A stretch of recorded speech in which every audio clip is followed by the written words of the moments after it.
I am Carl Jung, and I want to tell you something I spent a lifetime watching in the human soul. Have you ever noticed how certain people hold an almost invisible command over everyone around them without ever raising their voice? They do not shout. They do not beg. They simply withdraw, and the whole atmosphere rearranges itself. People start to wonder, to chase, to feel something they cannot name. Now imagine if you did the same.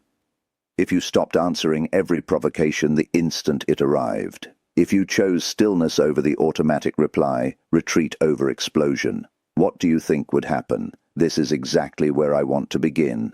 The moment a person stops being endlessly reachable, in feeling, in body, in mind, the people around them fall into a quiet crisis because they have grown used to steering that person through their reactions, their impulses, their predictability. But the day you choose withdrawal, the entire game changes, and those who believed they knew, you discover they knew nothing at all. I once wrote that everything which irritates us about others can teach us something about ourselves. So I ask you now, when you become unreachable, who truly grows desperate? Who becomes irritated? Who tries to provoke you simply to draw some emotion back out of you? This tells you far more about them than it ever could about you. And above all, it shows you how long you have been manipulated without realizing it. You keep offering yourself to keep the peace, to avoid losing people who, in truth, were never really with you. And with every forced yes, every instant reply, every emotional reaction, you give away a piece of your own energy. And at the end of the day, what remains? Fatigue, frustration, an emptiness you cannot quite explain. But I will tell you why. It is because you have made yourself too available to those who do not deserve even a minute of your silence. I am not asking you to turn your back on the world. I am asking you to choose yourself. This is what I called individuation, the process of becoming whole, authentic, complete. And this process begins the moment you understand that silence can be stronger than 1,000 arguments. Withdrawal, when it comes from awareness and not from escape, is an act of power. So I ask you, looking straight into your eyes, how much longer will you let yourself be governed by the emotions of others? How much longer will you jerk like a puppet every time someone presses upon your old wound? Perhaps it is time to cut those strings. Time to withdraw. Time to become a mystery once again. Because the moment you stop being available, everything changes. You were taught, since childhood, to always be present, to respond quickly, to please, to say yes, even when your whole being wanted to say no. You were conditioned to believe your worth is measured by how available you are to others. But here is a truth that perhaps no one has told you with such clarity. This excessive availability is not a virtue. It is a prison. And for as long as you continue believing you must be accessible at every hour, emotionally or otherwise, you will be manipulated, drained, and discarded the moment you are no longer useful. Do you know why? Because being endlessly available makes you predictable. And everything predictable eventually becomes a tool. People begin to treat you like an emotional emergency button, pressed only when they want attention, relief, validation, then set back upon the shelf. You do not notice this because you remain trapped inside the illusion that being present for everyone will one day make someone present for you. It does not work this way. I spoke often of the persona, that mask we wear to be accepted, to be loved, to be recognized. And it is precisely this mask that keeps you endlessly available. You say you are fine while you're suffocating. You answer messages instantly even while exhausted. You explain yourself, justify yourself, defend yourself, as though you owed the world some debt. But the truth is, the more you place yourself upon the stage of others, the more you disappear from your own. Being endlessly available is a quiet form of self-abandonment. It is a disguised search for approval, a way of avoiding rejection, an attempt to control the image others hold of you. But this control carries a price, And that price is your peace. It is your vital energy, spent as though it were infinite, when in truth it is deeply limited. Those who want you available at all hours do not truly want you. They want what you provide: validation, company, distraction, comfort. But when you change, when you set a boundary, when you refuse to react on command, these same people grow irritated, accuse you, call you strange. It is not because you changed. It is because you stopped being useful to them. And here is the cruelest truth of all. The more available you are, the less value others place upon you. What is too abundant becomes an afterthought. No one respects what costs them nothing to obtain. No one treasures what never leaves. So pause now and consider who truly deserves your time, your attention, your presence, your listening ear. Or better still, who deserves your absence? But before you answer, we must understand one essential thing. Why do we react so much? Why do we surrender so easily? What lies behind this almost automatic urge to respond, to justify, to please? The answer, I believe, lies in what I called psychic energy. And that is what I wish to speak to you about next, because your energy is all you truly possess. And if you do not learn to protect it, someone else will use it against you. If what I'm saying to you makes sense, subscribe and stay with this channel. I thank you for your attention. I never regarded the human psyche as some automatic machine, reacting to stimuli without consequence. To me, the mind functions like an energy system, and every thought, every emotion, every action draws from that same well. The question I leave you with is this: are you choosing where your energy travels, or are you letting the world decide for you? Every time you react impulsively, you waste psychic energy. When you defend yourself against a criticism that never deserved your attention, when you answer a provocation only to prove you are right, when you enter arguments that lead nowhere, when you try to please those who do not value you, you are spending your inner strength on that which does not nourish you. And I have always been clear about this. That which you resist persists. The more you react, the more tightly you bind yourself. Those who live emotionally exhausted are not weak. They are simply misdirected. And do you know what becomes of someone who lives in constant depletion? They become vulnerable, and vulnerability makes one easy prey. Manipulative, opportunistic, emotionally hungry people sense this instantly. They notice that you do not know how to guard your energy, that you react to everything, that you are always trying to fix the world around you, and they take full advantage of it. I believed that a healthy psyche is one that knows how to keep its energy within its own system. This means knowing how to say no without guilt, knowing how to remain silent without feeling like a coward, knowing how to observe before acting, because true power does not lie in reacting. It lies in choosing when and how to act. And this becomes possible only once you know yourself deeply enough to recognize your own impulses before they take hold. How many nights have you lost sleep over a conversation left unresolved? How many hours have you spent replaying what you should have said, or trying to understand why someone treated you unkindly? This is energy draining away with nothing given back. You keep alive ghosts that should have died long ago, and you feed dynamics that survive only because you insist on responding to them. Psychic energy behaves like a force field. Guarded well, it creates presence. You enter a room and command respect without uttering a word. Managed poorly, you become invisible, reactive, fragile, and the world shows little mercy to those who yield too easily. So begin to observe your own triggers. What makes you react without thought? What pulls you away from your center? These are the exact points where your energy escapes, and this is precisely where your work must begin. Not to become cold or indifferent, but to become selective, sovereign over yourself. And here I offer you one of the deepest truths I came to understand. When you conserve your energy, you dismantle the projections others place upon you. And this disturbs a great many people, because now we step into darker territory, the territory of silent manipulation. Next, I want to show you how opportunistic people feed upon your energy and why your unavailability entirely disarms this game. Prepare to look into the eyes of those who have drained you all along without your knowledge. You believe you are in control. You believe your reactions are conscious choices.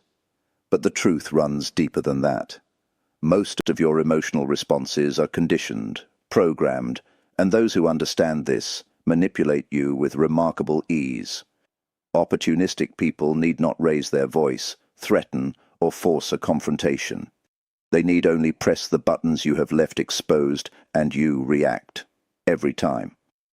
I called this mechanism projection, the psychological process by which people cast onto others what they cannot bear to see within themselves. But there is another side to this that few notice. While others project onto you, you also become the surface upon which these images are painted. And the more emotionally available you are, the more you become a blank canvas for these projections. Think of the friend who reaches out only in crisis, the partner who always needs you to rescue them, the one who praises you, but only for as long as you remain useful. None of this happens by chance. They are not relating to you. They are relating to an idea of you, to the role you have agreed to play. And why do you agree? Because you fear disappointing them, fear losing love, fear being abandoned. The most effective manipulation does not arrive through shouting. It arrives through the quiet weight of guilt, the sense that you owe the other something, that you must be available, must help, must understand, even as it destroys you from within. And here lies the central truth. The manipulator does not need to control you directly. They need only for you to keep reacting the same way. But the moment you stop reacting, the game breaks apart. The moment you begin saying no, answering with silence, withdrawing instead of explaining yourself, the projections begin to crumble. The mask they placed upon you falls away. And this leaves people unsettled, because they no longer know who stands before them. Worse still, they are now forced to look upon themselves, and not everyone is prepared for that. Your unavailability becomes a threat, because it forces others to face their own emptiness. The silence you now offer reflects back the inner noise they have long refused to hear. And then comes the attack, the criticism, the emotional drama, not because you were wrong, but because you have ceased to serve as their convenient mirror. I wrote once that we do not become enlightened by imagining figures of light, but by making the darkness conscious. When you withdraw, when you stop feeding the cycle, the other's shadow begins to surface. And this is unbearable for those who have always used you as their escape. So what of you? Are you prepared to endure the discomfort of being misunderstood, rejected, even attacked, for the sake of protecting yourself? Are you prepared to sit through the silence that follows the rupture? Because it is precisely within that silence that a new kind of power is born. This is what I wish to speak of next. I want you to understand why silence may be the most formidable weapon within the human psyche, and how it entirely transforms the dynamic between you and the world. The modern world is loud. Everyone wishes to be heard, wishes to respond swiftly, wishes to win arguments that mean nothing, even at the cost of their own peace. But there exists a power that few recognize, and fewer still master. The power of silence. Not the silence of passivity or cowardice, but a conscious, deliberate, sharply lucid silence. A silence that is not absence, but presence amplified. I never saw silence as emptiness. I saw it as fertile ground for inner transformation. When you stop reacting, you begin to observe. And through observation, you begin to see patterns that had gone unnoticed. Emotional repetitions, games of manipulation, cycles of self-sabotage. Silence grants lucidity. And lucidity is dangerous for those who live by controlling your reactions. Have you noticed how some people grow anxious when you do not respond? When you offer no explanation? When you simply disappear? It is not because they miss you. It is because your silence removes their control over the narrative. While you speak, you remain within the game.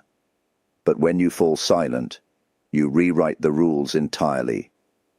And this unsettles anyone who thrives upon your reaction. True silence is not the absence of voice. It is mastery over one's own energy. It is the refusal to be dragged down by another's emotions. It is the conscious choice not to enter battles unworthy of your wear. I taught that individuation, the process of becoming who you truly are, requires this distance because only within silence can you hear yourself without the interference of the world. But do not be deceived. Silence carries a price. It will distance you from those who valued you only for the role you played. It will make you incomprehensible to those who saw you only through their own projections. It may make you appear cold, distant, even arrogant. But all of this is merely the reaction of those who never wish to engage with your depth, only with your usefulness. And here lies a difficult truth. The more you grow, the more selective you become with your words, because you come to understand that every sentence is an investment of energy, and not everyone has earned access to your truth. Sometimes silence is not retreat, it is sovereignty. It is the language spoken by those who no longer need to prove anything to anyone. Silence unsettles others because it forces them to confront their own thoughts, their own inner noise, and this discomfort reveals far more about them than any argument of yours ever could. You need not explain your absence. It explains itself, and those who feel threatened by it reveal only how deeply they depended upon your imbalance to maintain their own sense of control. But the most powerful silence of all is not the one that disturbs another. It is the silence that rebuilds you from within. The silence that connects you to something beyond the approval of others. It is within this inner space, free from the demands of the world, that you begin to reclaim your vital energy and reconnect with your essence. This is precisely what I wish to speak of next, because it is not enough to simply silence the noise outside. You must relearn how to use your energy with intention, choosing where it flows, where it remains, and above all, where it must never again be wasted. It is time to become selective with your own soul. If you are in the process of reclaiming your energy and establishing your boundaries, you will find real value in my book, Beyond the Shadow. It unfolds my most essential ideas and offers you tools to protect your energy, to set your boundaries, and to reconnect with your true self. The link waits for you in the pinned comment. There is little use in understanding all of this intellectually if, in practice, you continue saying yes when you mean no. Answering messages that trouble you, sitting through hollow conversations, sustaining relationships that survive only out of habit. Awareness without action is merely another form of self-deception. True transformation begins the moment you decide, firmly, to become selective. And this demands emotional discipline. Conscious unavailability is not coldness, arrogance, or indifference. It is the refusal to remain accessible to anyone, at any hour, for any reason. It is the reclaiming of your own energy, your own time, your own peace. And it begins with small acts, not answering immediately, breathing before reacting, leaving a discussion before being dragged into chaos, turning off your phone without guilt, saying not today, saying I am not interested, saying I will not take part in this. But here is the most important part of all. You owe no one an explanation for your absence.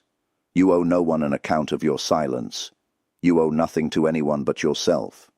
And for many, this is unforgivable, because when you refuse to explain yourself, you strip away their power to keep you trapped within a story where you remain the helpful, the understanding, the ever-available one. I understood that every process of individuation passes through isolation, not a depressive isolation, but a sacred one. A season of inner retreat, where you relearn to hear your own voice without the interference of the world. Where you rebuild your identity not from the gaze of others, but from your own center. Do you wish to know a true measure of your growth? Observe who begins to distance themselves the moment you grow more reserved. Observe who tries to provoke you the moment you stop reacting. Observe who accuses you of having changed the moment you finally begin to protect yourself. These are not signs that you are wrong. They are proof that you have begun to set yourself free. Becoming unavailable is uncomfortable at first. You will feel guilt. You will believe yourself selfish. You will be told you are being too harsh. But this is simply part of the unmaking. You have spent your life conditioned to place yourself second, and it is only natural that change brings discomfort, not only within you, but within everyone who once benefited from your former self.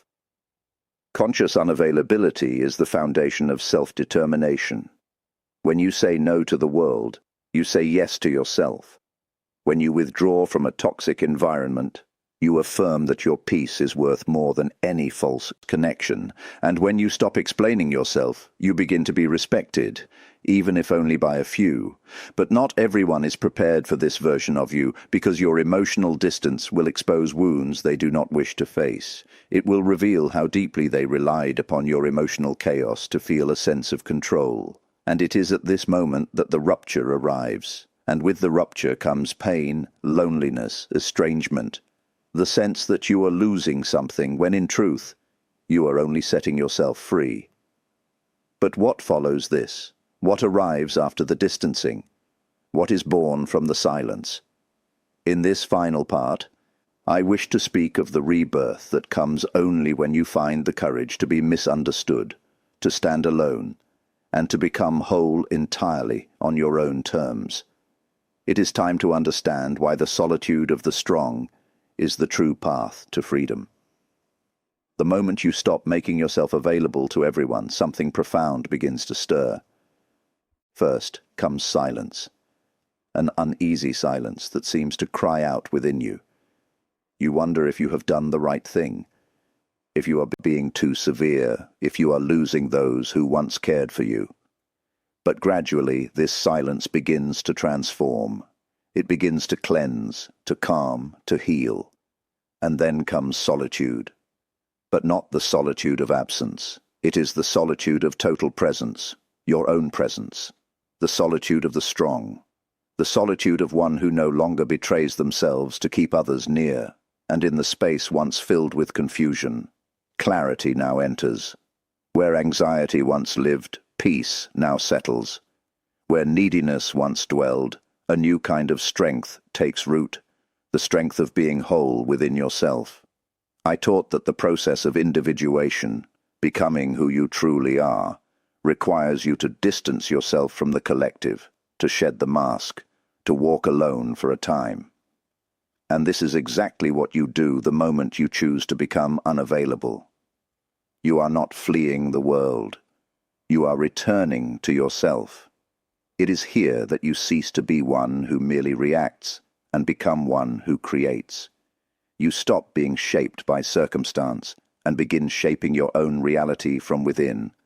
Those who feel unsettled by your absence reveal in that very discomfort that they never truly wanted you. They wanted the role you played, and now that you no longer fit it, they do not know what to do with you. And this, strangely, is liberation. You will lose people, but you will find yourself. You will grow distant from certain places, but you will reconnect with your essence. You will become misunderstood, but at last you will begin to be respected, because when you are no longer available for everything, you become valuable, rare, unforgettable. And do not be mistaken, this is a rebirth, a new beginning, the start of a life in which you are no longer available for emotional scraps, for mind games, for emptiness disguised as affection. Now you accept only what resonates with your peace, your truth, your wholeness. And if you have come this far with me, it is because some part of you is already prepared for this new path. Some part of you has already understood that being loved means nothing if in exchange you must abandon yourself. And that true self-love begins the moment you choose yourself, even if it costs you a season of solitude. Now tell me, are you ready to be misunderstood, rejected, even resented in the name of your own inner freedom? Are you willing to pay the price of simply being yourself?